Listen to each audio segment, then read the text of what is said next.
Okay mga kamads, mga kaibigan, ituloy na po natin yung storya nung Flair. O ano ba yung Flair na 'to? Etong Flair na 'to isa itong vape company na pagmamay-ari or at least, COO dun si Mika Salamanca and a certain Paul Vivas. Ito hindi ko kilala yan, in person, Pero, ngayon na-take down na yung kanilang Facebook page, pero pwede nyo naman 'tong panoorin sa I think na-cover ko na 'to nung isang araw, yung parang initials nito. Pero meron na namang isang distributor ang nagrereklamo or at least would be distributor na nagrereklamo na ang pangalan niya ay Angie Ambo. Sabi dito ni Angie, "Mika Salamanca, wag mong iyakan ang pagkawala ng TikTok." Actually, I checked yung TikTok ni Mika Salamanca and bumalik na naman. Congratulations kay Mika Salamanca dahil, bumalik na yung kanyang TikTok. But that's not the point here. Ang point dito kasi, mga kamatis, mga kaibigan, is that, may mga nagrereklamo. Okay, sabi niya dito, "Wag mong iyakan pagkawala ng TikTok, mas maiiyak ka kapag pinatulfo ka ng mga distributor niyo sa Flair na hindi niyo ni-refund." Okay, so ano ba yung case dito? Ngayon kasi alam niyo naman, panoorin niyo muna yung una kasi nagkaproblema sila sa BIR and na-hold yung distribution nila, na-hold sa customs. Ito yung mga I think, at least we can state as facts dito sa issue na 'to, okay? So, kaya sila nagkakaproblema sa pagdi-distribute, ayun yung dahilan dun. Kailangan kasi yung full documentation talaga yung magiging problema mo sa mga ganitong klaseng distribution ng, mga vape, okay? Pero in fairness naman kila Mika, just so you know, inaayos naman kasi nila talaga 'to and matagal talaga yung, proseso nito. So, may dalawang klase kasi ng distributor ang meron dito. Yung distributor na willing maghintay, okay, willing to wait, okay? And meron din naman mga distributor na kagaya nitong si Angie na gusto ng refund, okay? So these are the key takeaways nitong issue na 'to. Pero I don't know, ano bang kung ikaw yung distributor, ano ba gusto mong gawin? Kasi 6 months na daw silang nag-iintay, And usually talaga yung mga ganitong proseso kasi matagal naman talaga 'yan. Well, if it involves the law, matagal talaga 'yan. Kasi nga masyadong maraming, kailangan, alam mo 'yun, by the book kasi dapat talaga dumaan lahat ng bagay, Eto, basahin natin. Ang init naman ng linggo na 'to. Well, mainit naman talaga. Anong sabi niya? "Di mainit yan, malamig."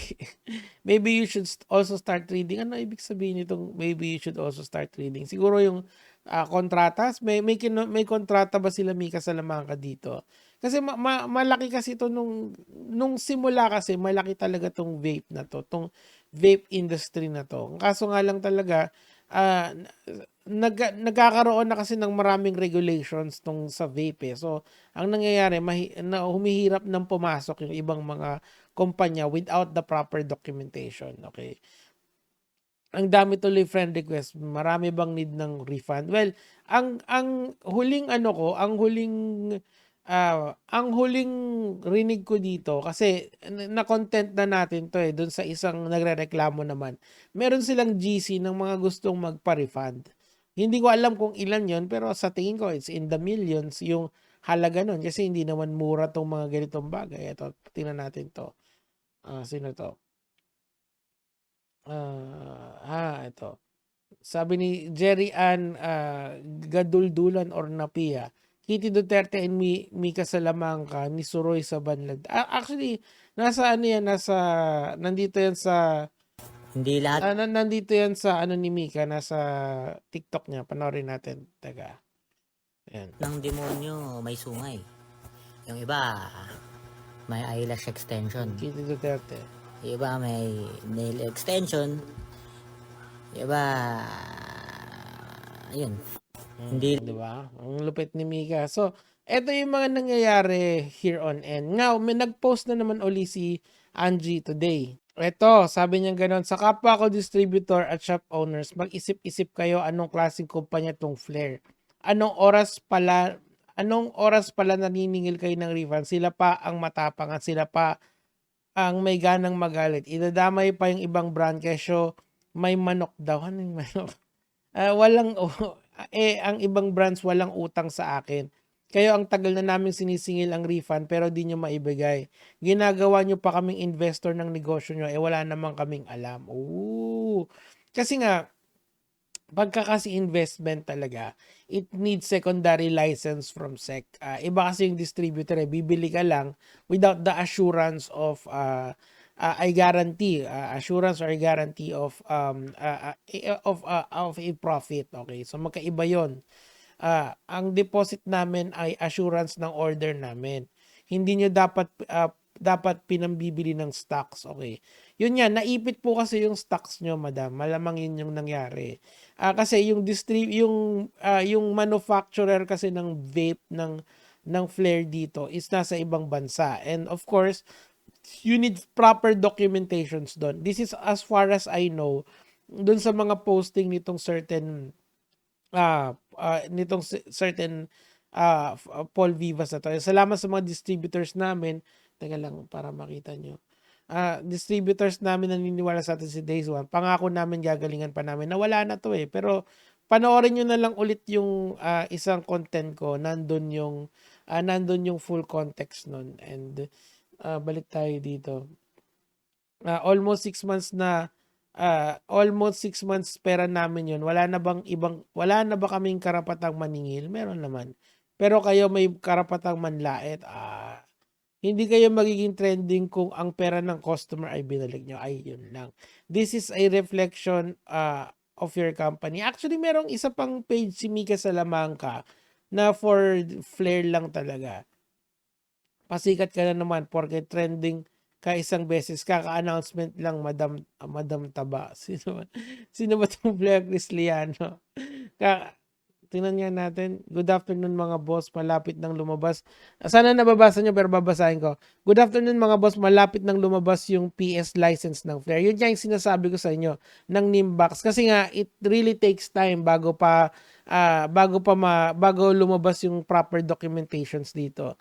Kompleto po ipapaship na po namin agad once lumabas po ang OSMV ang PS license. Regarding sa Oxobar and Hi-Fi production na din po ito.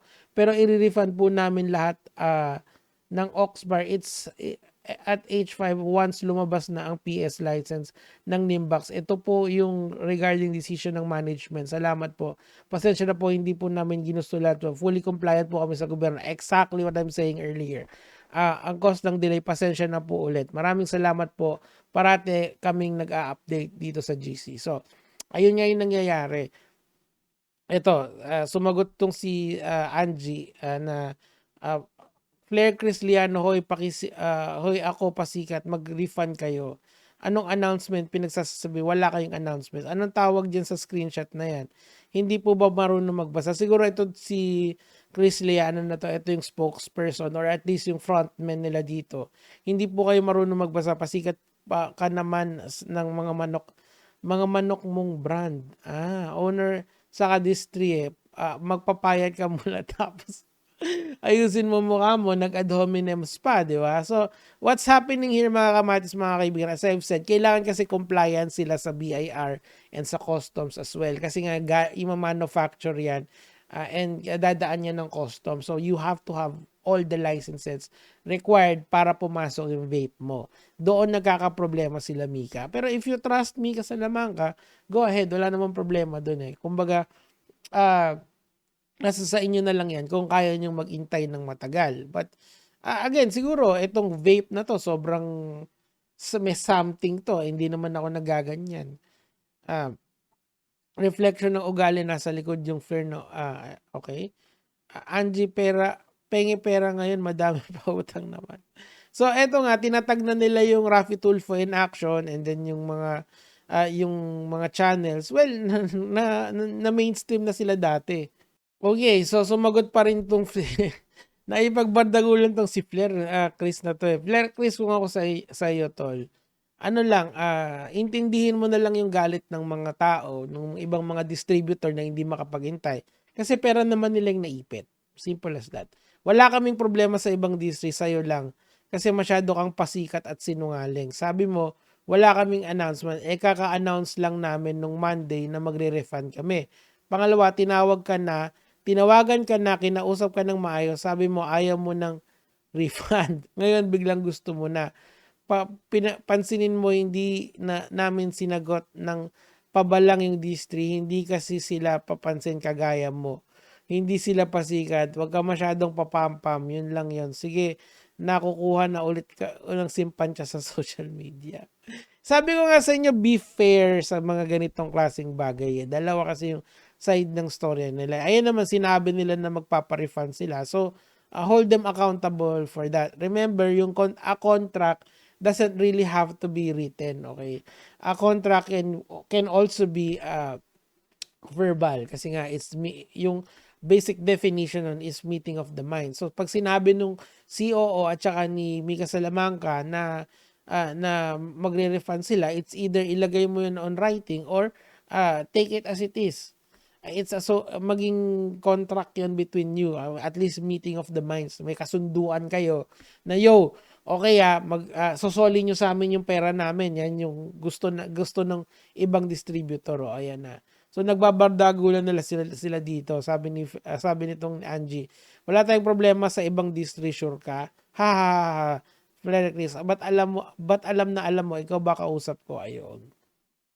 So siguro itong si Chris Lia na to, na siya yung siguro ewan ko, spokesperson yata ito di ba?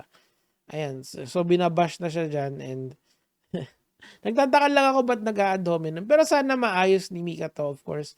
Let's not wish anyone a bad life, and yung mga ganitong bagay naman, usually pag hindi yan talaga na-settle between the two parties, it goes legal and mapapagastos pa kayo. Wag na. Promise, wag na. Ano na lang, kung kaya nyo maghintay. Kung kayang i-refund, okay. Pero, ang nangyayari kasi dito, nagkakapatamaan na Pagka napatulfo pa yan, lalong magkakaproblema yan, di ba?